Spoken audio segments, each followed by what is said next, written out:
else. I am here as a retiree who is trying to support this Perfect Connections opportunity by creating a document that lists things that people share in the chat. So off recording for people who are watching this later. And then I give that to Susan and she connects it to the recording. So I may ask you via chat, is that something you've shared? Would you like to share that with the world? Or would you prefer, it's maybe something you created and you'd rather not? So that's what my purpose is here. And now I will call on Becca, who was apparently prompt today.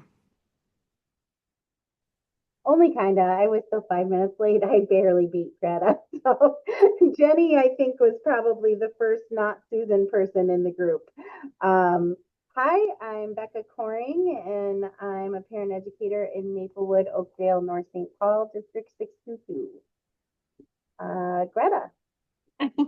Hi, I'm Greta Nelson. I'm a parent educator, and I have a few other hats that I do wear here in Cambridge ISD schools. And I just got in from doing mobile screenings this morning at one of our local daycares. So, and then I have another screening coming up. So I'm going to be not quite as long as typical, but yeah, Cambridge ISD schools, busy, busy. I was not prompt either. I thought, do I keep doing what I was trying to do, but I thought there was we had the MNAFEE event last Friday. So I thought, oh, maybe people will have some things they want to share that stuck out to them. If they went, that would be fun to hear. So that's why I am here today to connect with you guys.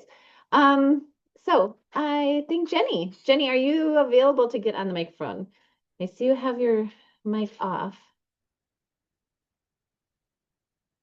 And Susan, I'm giving wishes to you, well wishes to you, and hope you're feeling better. And I think I guess to have Jenny introduce herself when she gets in and when she can unmic or no, mic. Sorry. Whew. Okay, thanks everyone. And Becca, did you have anything else that you would like to discuss while you're here? No, okay. Oh, it is good to see you. So did I was not able to go last week to the MNAFEE conference. Did anyone go last week? Yes, Becca, and Greta, would you be willing to share what you learned or gleaned or You want to go first, Greta? No, I don't need to go first. I came to glean, not to share. It's so bad. It's really been a week. I've had a week. I'm like, I get that. I so get that. last week was the week before was self-care. So I'm like learning. I don't have any more to give. I just need to get. I'm sorry. Yep, Anyway, yep. if you have something, if you don't, I can surely say some things, I'm sure.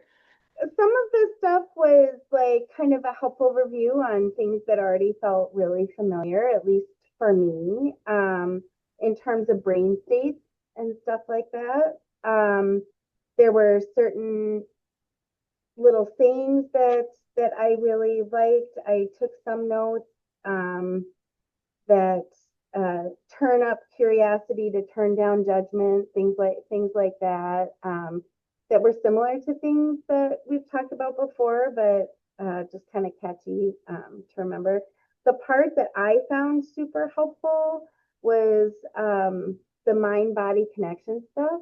Uh, Stuff I was kind of familiar with, especially from my kids going through OT personally, like the connection between how we're feeling and our going back to those brain states, how regulated we are, and what is going on physically in our bodies.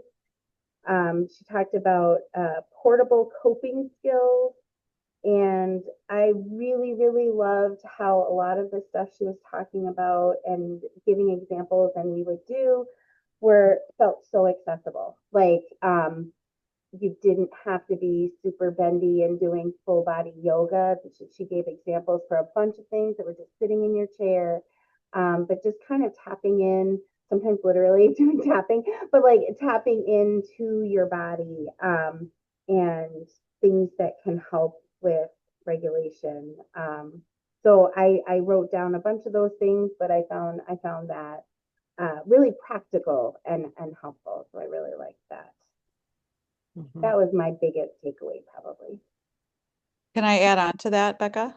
Please do. And this is Jenny Thompson. I'm back at my house.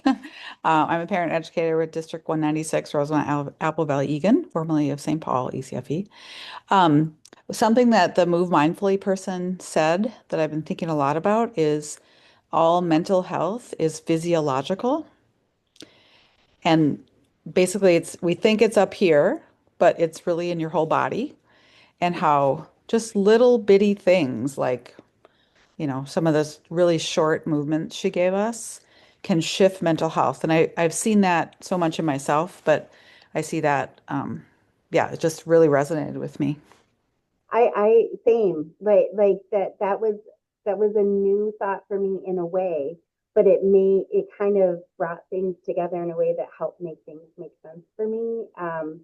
I've been learning more and more in the last 5 years, probably about ADHD and autism and all sorts of neurodivergence, because that's my experience and my family's.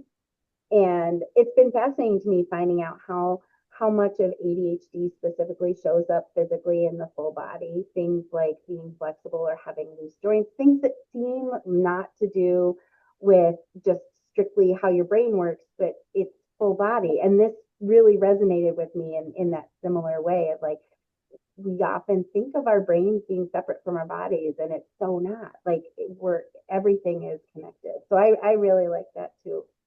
Hmm.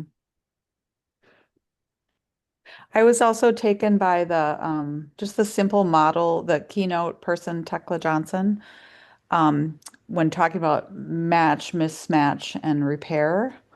Um, I took have a picture of I drew a picture of the cycle. Did anyone else do this? In my Let's see if you can see it. Yeah, yeah. Mine's on my computer. I can't show you. Sorry. Oh But yeah. yeah. But especially well, I was struck by a couple things. One, um she was using the word called it attunement cycle, right? And I have never actually used that word with parents, and I thought, well, that's probably a good, we talk about serve and return and responding to their actions and reactions, but my inspiration from that was this would be a really helpful term to define attunement. Um, and then also her whole thing about her example was perfect, right? She said, you're playing with your 2-year-old and your 2-year-old hands you something and you respond back and you have this really good back and forth going. That's match and that's matching, attuning. And then your cell phone pings and you shift to your cell phone and your 2-year-old is still serving, but you're not returning that serve. And then you deal with your thing and then you come back and then you repair. Um, and then the piece about that is so critical, I think, is she put that little heart in the graphic for self-compassion, that we tend to get pretty judgy of ourselves in that moment. Like, oh, here I am. I'm supposed to be playing with my 2-year-old and I'm letting this device interact with or interfere with that. And just to have self-compassion, like, yep, a lot of family or, that's common for us to be going through that. And how can I make it better, but also be kind to myself? So I just thought, oh my gosh, that's a parent ed lesson in that circle of attunement and always fitting in the self-compassion, which is really critical. Also, like just to add on to that, the whole like where the learning happens. Uh, Oh, in the repair. Yes. the repair and I love that so much. I've actually talked about it in classes this week. Right, it's like one of those things that I right away took because I feel like I've often thought of myself as like, well, I'm really good at repair, but that's because we rupture so much, and that felt kind of like a consolation prize. It was like, yeah, you're not that great at parenting, but at least you're good at the repair part. And I love the perspective flip of like, no, this is the important part. If you are always in match and never have mismatch, you have no opportunity for growth or not in the same way anyway. It's like, yes, our goal is to get back to match, but if we only ever stay there, we're not learning and growing and stretching, and that repair piece is also where a lot of bonding happens. Like some really, really good stuff happens there. And so that allowed me to have a little bit more gentleness and grace on myself for the like, this is all important. It's not just only the match part that is the goal at all times. So I took a lot of that right to heart as a parent myself. Right. And if there was never rupture, then there would never, then you wouldn't be human, right?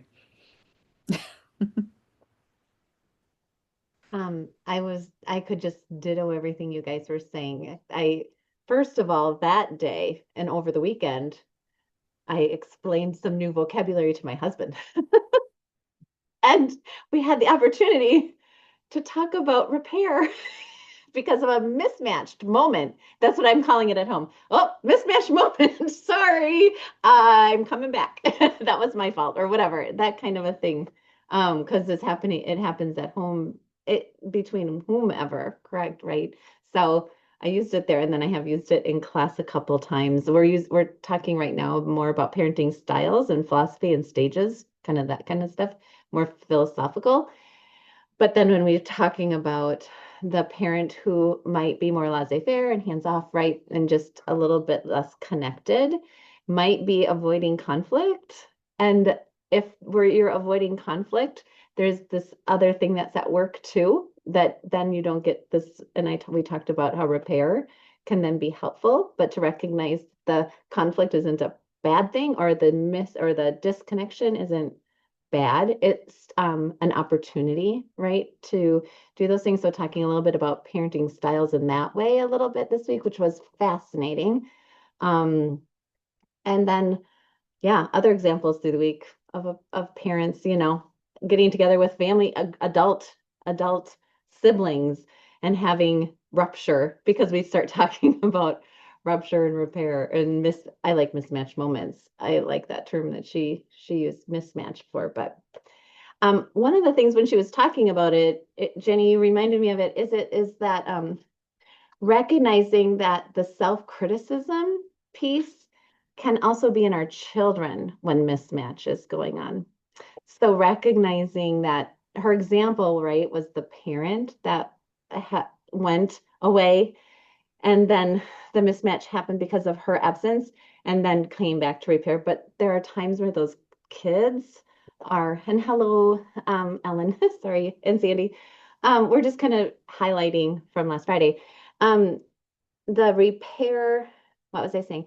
Oh, for me to stop and help parents kind of recognize also that if there's a mismatch, the child might be going through self-criticism as well, not just the adult in this situation, correct? So what does that change? Or knowing that, how does that affect how we re-engage with the children or the child? Yeah. Repair. Yeah. Anyway, those are a few things that stuck out to me. Another piece that she's talked about was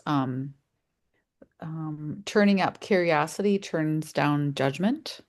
And she gave that example of her teenager who got in the car, was so embarrassed by mom's jogging outfit. It's like, get away, drive away, or whatever. And she was feeling really hurt by that teenage reaction, and would have normally responded, but decided to practice curiosity rather than launching into you need to treat your mother better and how are you being disrespectful, et cetera, et cetera. So I thought that was really helpful too, like just being curious, like I wonder what's going on for him. Um, you know, what's how is he feeling right now in this moment? And then it allows essentially that curiosity basically allows you to relate, right? And calm yourselves in that moment. And then what was it, a couple minutes later, the child said that I'm Jenny, so sorry. I'm sorry, mom. say that again, Jenny. It froze. Yeah. You froze for a second. Oh, sorry. Turning up curiosity turns down judgment. Mm-hmm, mm-hmm, So asking yourself in a moment where there is a mismatch or there is a rupture, maybe someone else's rupture, mm-hmm. asking, What is it like for them? Or I wonder how they're feeling right now. Or how is this impacting them? Allows you to self-regulate before you do a fast and maybe negative reaction to what that person just said. There we go. I think the self-regulation part was the part we missed. We heard the example you gave that she shared about the mom in her jogging suit. Yeah. So thanks. That opportunity to self-regulate. Jenny, Thanks. Jenny, when you said that too, um, that topic, I think about myself as a family practitioner too. There's times when I know it, that I have done judgment. I've been judgmental at times, and it's a good reminder to get back to my asking questions, especially when it might be an individual who you have some really strong strategies with, and you maybe use certain tools from your toolbox, and you can still be, I can still see, I keep pointing the fingers because I don't want it to be me. I And I sometimes find myself in that place where I've made judgment quicker and I've stopped asking the questions because I know what it might mean if I ask a question. Does that make sense? I mean, I'm kind of speaking in code, kind of. Maybe you guys have had similar experiences, maybe not, but there's just, and so to remind myself to, it's more important to be have clarity, right? Kindness and clarity and honesty than it is to have a feel good lesson where nothing was conflictual. Sorry, but I don't like repair. And I Amen, don't like sister. conflict. Amen.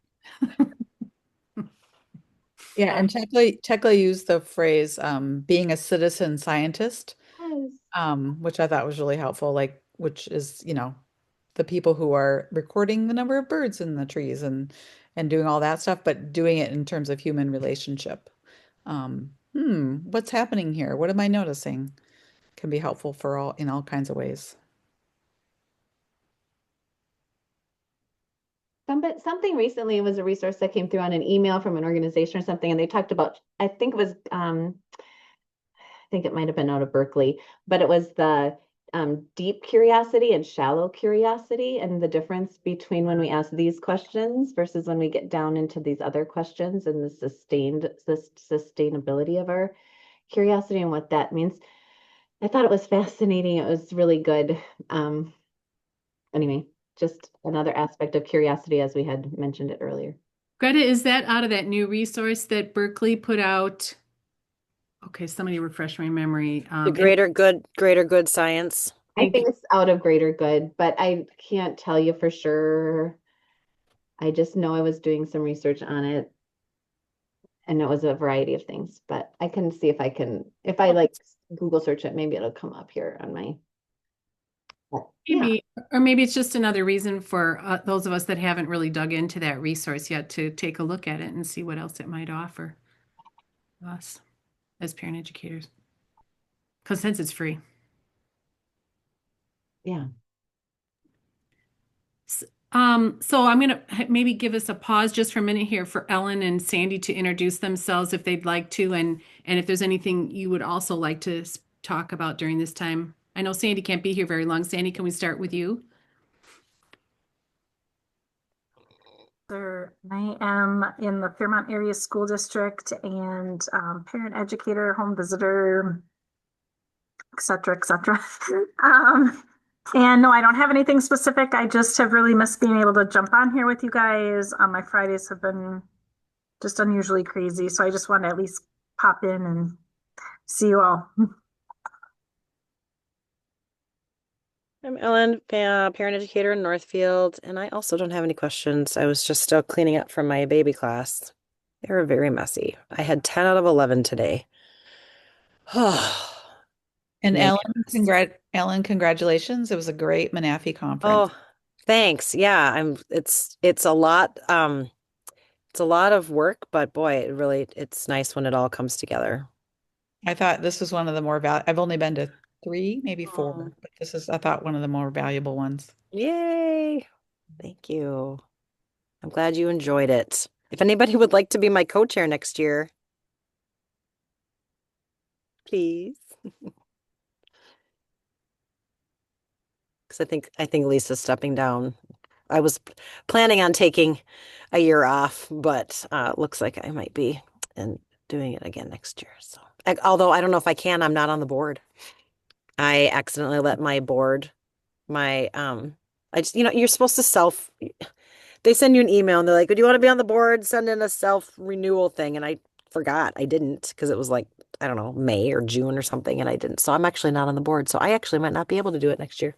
So never mind. Maybe Yeah. figure out a way to get you on the board. Yeah, I don't know if they can. I don't know. That may not be possible. Interesting. Mm-hmm. So anyway, um, yeah, I don't have anything. Well, um, does anyone have a student teacher this year? Okay, you do. Question, just a really brief question, or if you have in the past, that's fine. Um, do you let them figure out parent dynamics, or do you give them history? Like, for instance, I realized I said, yeah, I have a dad in my Thursday night class, and he's really hard to contain because he just starts rolling around on the floor with his kids in the middle of parent time. Like, and I've said in the past he's done X, Y, and Z. And I was like, maybe I shouldn't share. Like, she needs to learn who these people are without, I don't know. How much history do you give them? Do you let them walk in blind? I think that's an awesome question. Do you how much of you is a colleague a colleague? You wouldn't let a colleague flounder, right? And Mm-hmm. you don't want to predispose someone about a personality in your class. So that's a really great question. What does Mm-hmm. everybody I really want to hear from people because I'm going to be having a student teacher for the first time this year. So I'm really curious about this too.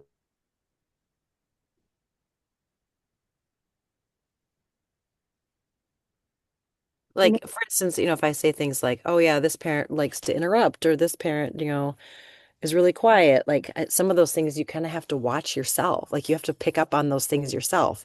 And if I point them out to her, but then I could be, if she hasn't noticed, I can be like, do you notice this person? Or pay attention to this person. Maybe I should do more of that. Like, Yeah. I don't I want to spoon feed her. I don't want her to struggle, but I don't want to spoon feed her. I think that's a good idea, Ellen, to like ask her what she notices or, Hmm. stuff like that. Ask her questions to like help her maybe dig deeper if she doesn't get it. I'm kind of the mindset that I don't want to, with students, parents, anything, I don't want somebody to, I don't want to label somebody with, I mean, everybody can make their own judgment and maybe something will click differently for another adult than it does for me. So, I could be setting them up, that parent who is behaving like that, I could be setting them up for failure with the student teacher if I say that, when it might not happen like that for them. Hmm. So that's my mindset, as far as that goes, but that's just my 2 cents worth. Hmm. I'm hoping with my student teacher that's coming this year that she'll have a chance to observe for several, quite a bit before she's diving in. And so I think the like post observation reflection, like Sandy was saying, to just kind of ask lots of questions. So not try to put any ideas into her head, but just Hmm. see, what are you seeing? What are your Hmm. thoughts? Hmm. Are there some challenging bits? What do you notice about dynamics? Like, I Hmm. think I would even for myself, I'm hoping stay away from pointing out specific parents and let her be the one to bring someone Hmm. up. Okay. And That was then, kind of what I was thinking. Like, yeah, yeah, because she's but brand new to this. I think before she actually does any taking over, I want to make sure she feels as comfortable as possible Hmm. then. So that's when I would open up questions to really getting more specific into nitty gritty with specific dynamics or Hmm. how do you deal with this or that, which hopefully by then she's already seen some of Hmm. for more challenging situations. I'm brainstorming here, but do you think having a conversation with their campus faculty person who's supervising them might Yeah, help? yeah, I think some meetings will start happening, but she's observing right now. So I'm not sure how much I should say, I'm not sure how much history I should give because obviously she's never going to learn all the history I have with some of these families that I've had for 8 years, right? Maybe And that's shouldn't, and yeah. that's kind of what'd you say, Nancy? And maybe shouldn't. There's Right. that, Yeah. right? And so like that's the hard thing about student teaching is that I remember very distinctly in student teaching, I was like, these are not my families. They're not mine. And it's hard when they're not Just yours. also remembering because, I didn't student teach all that long ago. I was grateful my cooperating teacher didn't give me any background because like it just gave me the open window to make my own connections and make Mhm, my own conclusions and mhm, I felt like it was more comfortable for me to make those connections not mhm, knowing anything advance, mhm. so just from a student teacher perspective, that's what I remember feeling when I did that. I'm gonna have to go, you guys. It was so good to see you. Hopefully I'll see you again soon. Alan, I was thinking couple of things. One thing was when I did my student teaching, I was 21 years old, not married, no children, right in college, my 4-year degree. Talk about not knowing parents and what's Same. going I on. can't, It yep. was total textbook. I mean, and I was over in Robbinsdale and they're great. You guys are awesome if you're watching. I had a lesson plan and I just kind of did the thing and it was so textbook and then it was good for me at where I was. But Hmm. like you're saying, for where she's coming in and being herself and figuring it out for herself is Hmm. maybe a good idea. If I Hmm. was to say anything, I might say, because they're coming and observing one class and teaching one class, eventually teaching, observing two. I said, I'd like, one of these classes is a little more chaotic, one's not quite so chaotic. Can you Hmm. something like that, kind of a general, Hmm. really easy flow class, a very Hmm. supportive, open class, might be help. I don't know. I'm Hmm. also with Sandy, letting it be figured out, I guess. Hmm. Those are my first thoughts. I haven't had a student teacher, but just to reiterate, it'd be one thing if she was coming in and teaching, tomorrow. But Hmm. if she's going to observe, that can be a lot of what she's learning Hmm. herself with Hmm. your guiding questions, I think. Okay. All right. Yeah, because I was like, how much do I share? And my gut was like, I think I should let her figure it out. Yeah. Without our opinions coloring, you know, like the after class debrief. Like, no, maybe we should have this conversation tomorrow later. You know what I mean? I have mixed feelings on that one though, because I feel like that's part of what she needs to see too. Like, how That's does this true. work? How do you process a class with your early childhood team? Because a lot of places, unfortunately, we're kind of that way, don't do a whole lot of that. And so I Hmm. feel like that could be really useful. Maybe you don't jump into it right at the beginning of the term, but like that she at least gets to sit in on some of that, seeing the whole team debrief versus just Hmm. when her debriefing Hmm. could be helpful once Hmm. she's had enough time to kind of make her own. um I didn't want to use the word judgments, but like her own Hmm. observations and Hmm. conclusions, what Hmm. she's figured out up Hmm. until then. Yeah. Yeah. Yeah, I think your last comment there, Ellen, when I've had parent ed student teachers in the past, talking one-on-one, obviously, right? Not in front of the whole team, but talking about, um, in general, labels, Hmm. and This is the hard mom. This is the overbearing parent. This is the, you know what I mean? Yeah. right, Hmm. because I'm right away in my head going back to Dr. Becky and thinking about like most generous interpretation. Like, what is the most generous? Hmm. Like, in helping a student teacher reframe even looking at the more difficult situations that Hmm. way. Hmm. So acknowledging, like, I feel like I want my student teacher to be the one to bring up a hard parent or whatever, you know what I mean? Like, Yeah. and be like, well, what do you think? And then like, how could Mhm. we approach this and problem solve in that way rather than me trying to let her know who's going to be harder. Right. Like I don't for I don't want to plant seeds. Does Exactly. that make sense? 100%. But if you're responding to a comment like you mentioned there, Yeah. that's different, don't you think? Yeah. True. Ellen? Yeah. I You're- understand though if you're a debriefing team, like I'm with the other team, and we've been doing this all semester with hmm specific people, and we have a plan, and we are at least we're attempting specific strategies to help hmm engage with their child. Yes, correct. And I Yep. want them to know about that. I mean, Yeah. so because Yeah. there's a plan in place. Because So that is an important piece to at the it's end. only a Yep. part of the puzzle. Yep. Yeah, for sure, for sure. Mhm. Yep. But I also think, and I agree with you guys about that. I totally do. That that's why it's can be kind of exhausting to have a an observer or a student with shadowing you, right? Because then it requires yet another meeting to talk about things like this hmm in front of everybody else would be like hauling them out on the, hmm embarrassing them. And there's no reason for that. hmm We've all said things that later somebody pointed out, maybe that wasn't the hmm best, So, and I know you'd handle that hmm in a really positive way. Yeah. All right, guys. Thanks for that. Because I was just like, Yeah.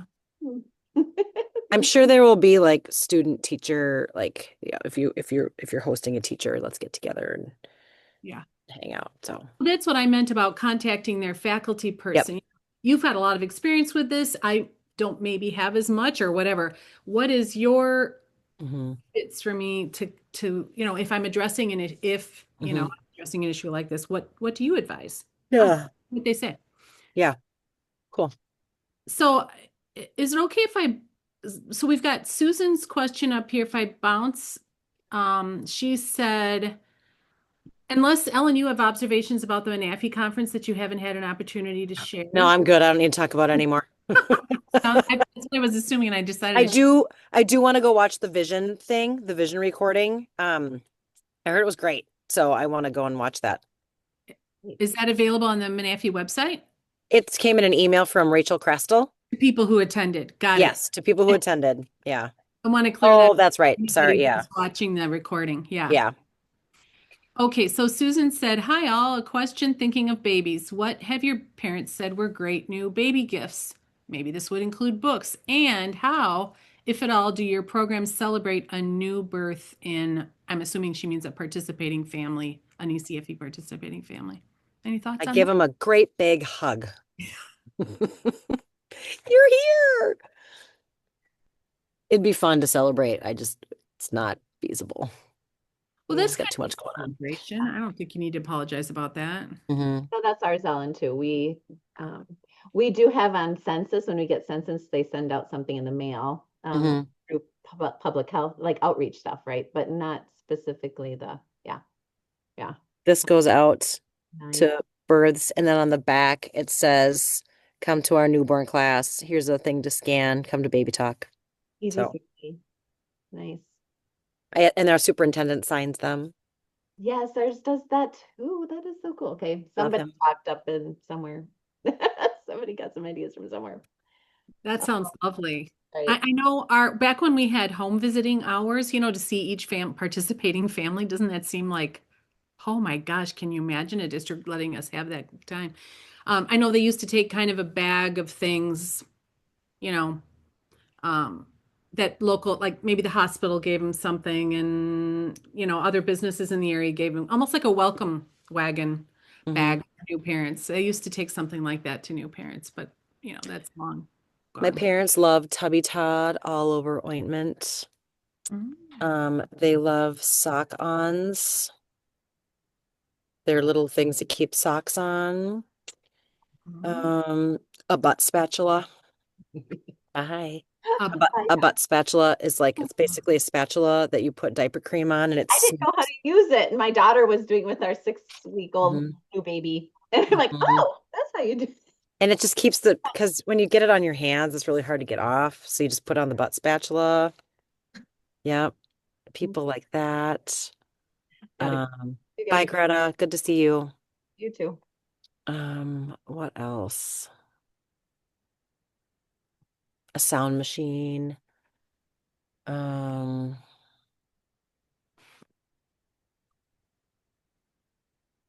trying to think. This is slightly different because it wouldn't be like a fun little new baby gift, but I've got several moms of twins this year, but I've got one with twin babies in my infants class. And she said like the single best purchase she could think of was they got a bottle washer, like one of the countertops.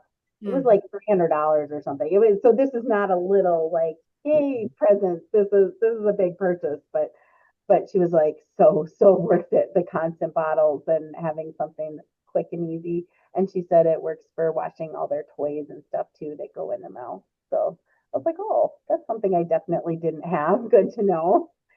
But you can watch for things like that on resale, like Facebook Marketplace or online Mm-hmm. sale things. And Mm-hmm. I think I have a file of favorite things, like things that people have brought up. Let me go look for that real quick. my family member who had twins were gifted some Magic Merlin suits for when they're done with the swaddle and before they're ready for the sleep sack, kind of a Great transition idea. thing. And it so helped that it really did help them with sleep, Can getting I them ask to sleep at the same time. Sorry, go a ahead. swaddle question? Mm-hmm. What is your understanding of what's swaddling? Because when I was in St. Paul, I had so many families that did major swaddling, and it is so contrary to my Montessori understanding of child development that children need freedom to move. But what, like, do you know what the recommendations are? How long you should do it? I know it helps with sleep. It was new to me as a Tip, yeah, typically by 12 weeks they should be done being swaddled because that's when they start rolling. Hmm. So I just talked to my families using it as recreating the womb outside. So that fourth trimester. Um, and tell families some babies don't like to be swaddled. But they were so snug for a long time. And so to recreate that feeling of being snug, um, birth 6, 7, 8 weeks, and some babies are done at 8 weeks. But then I'll tell families, and if they go to daycare, they can't be swaddled. Hmm. And so I tell families like if your baby, so practice the gosh, what is it called? The zippity zip or whatever. Like they look like a little starfish, so their hands are here, but so it doesn't wake them up so much when they do that, that giant like startle reflex. To start doing it like a transition swaddle. But what a lot of families will do is just have a sleep sack with like the little hug, like a little strap kind of across their middle. And so I talk about doing that around 9, 10 weeks. If those babies are going back to daycare, to get them out of the swaddle. And so sometimes just that little bit of a hug around their tummy, um, makes them feel it helps with that transition out of the swaddle. So, And what about sleep sacks? and then they can move to a sleep sack. For how long though? They make them up to age 2 Oh, forever. Like okay. they make them for a long time. Their arms are free. It's to keep them Yep. warm in place of a blanket. Hmm. Yeah. Um, Yeah. and Yeah. not, and some kids, once they are working on potty training, They're then done. all that is done, Mhm. Right. For sure. Yeah. I do have parents use a sleep sack to keep their kid from crawling out of the crib. Oh, no, Hi. I mean, Oh, I haven't had any tell yet. Thank us you. put the sleep gown on with the opening, in the back, so they couldn't unzip themselves and get out. Yes.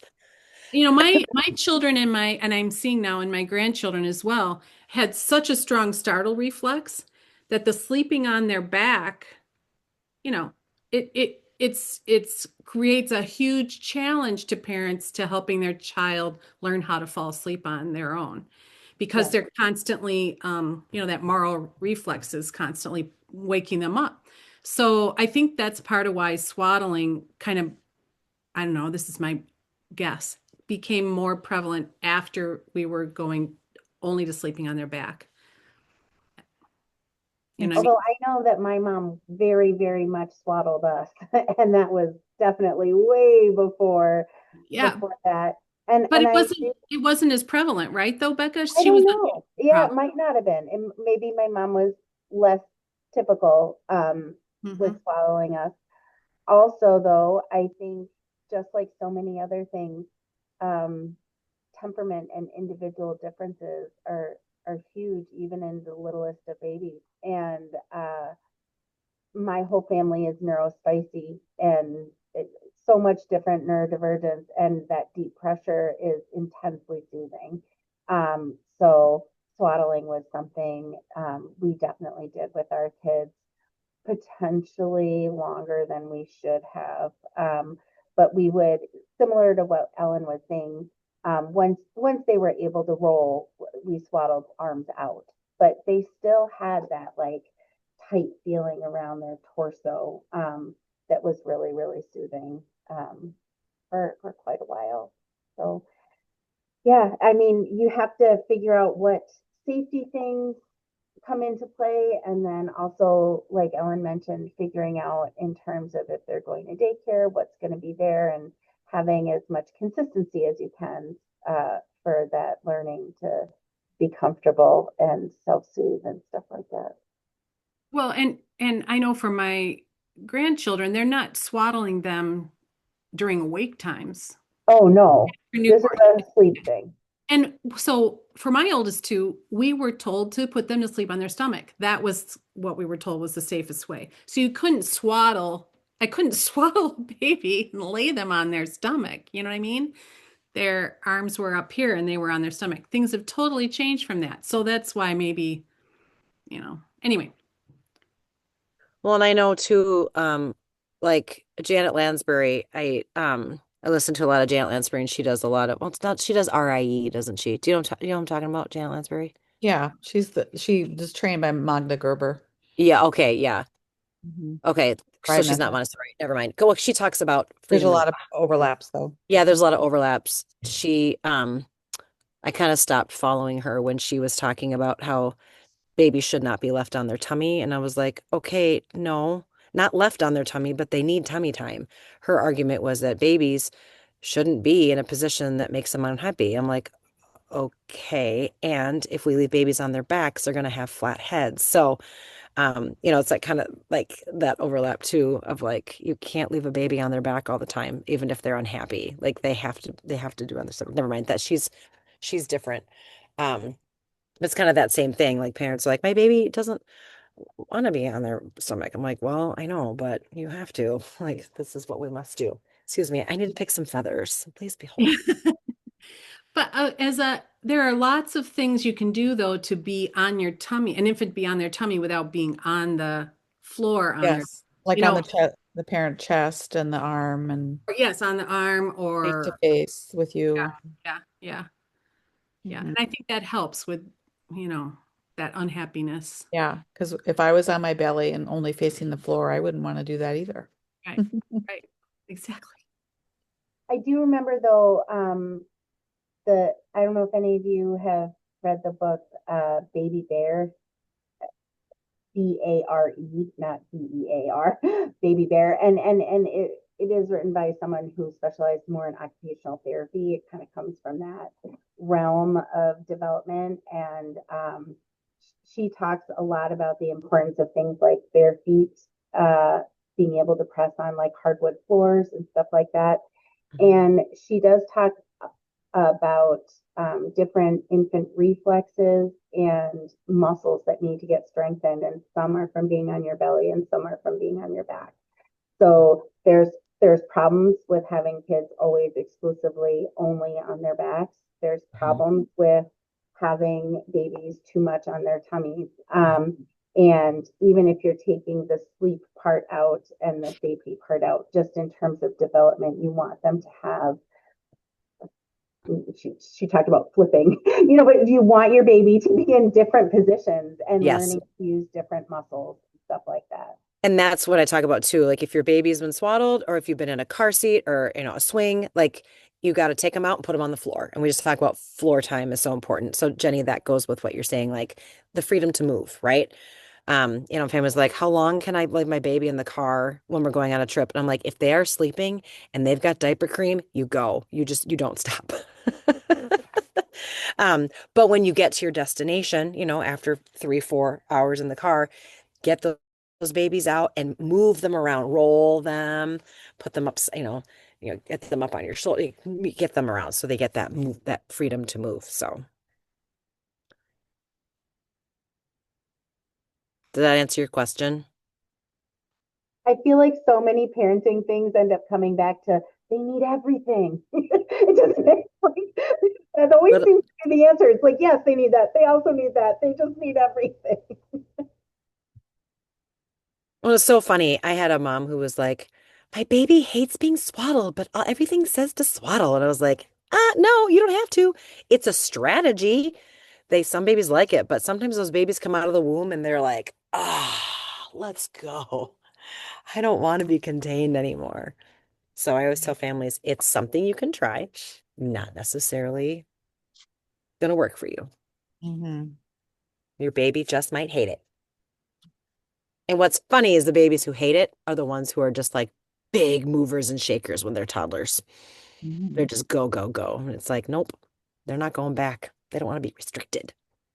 It's a great example of, I always tell parents, um, babies don't come with instruction manuals, but they are the instruction manual, right? Follow their lead. Hmm. Sure are. That I is love so that. true. I'm totally writing that down, Jenny.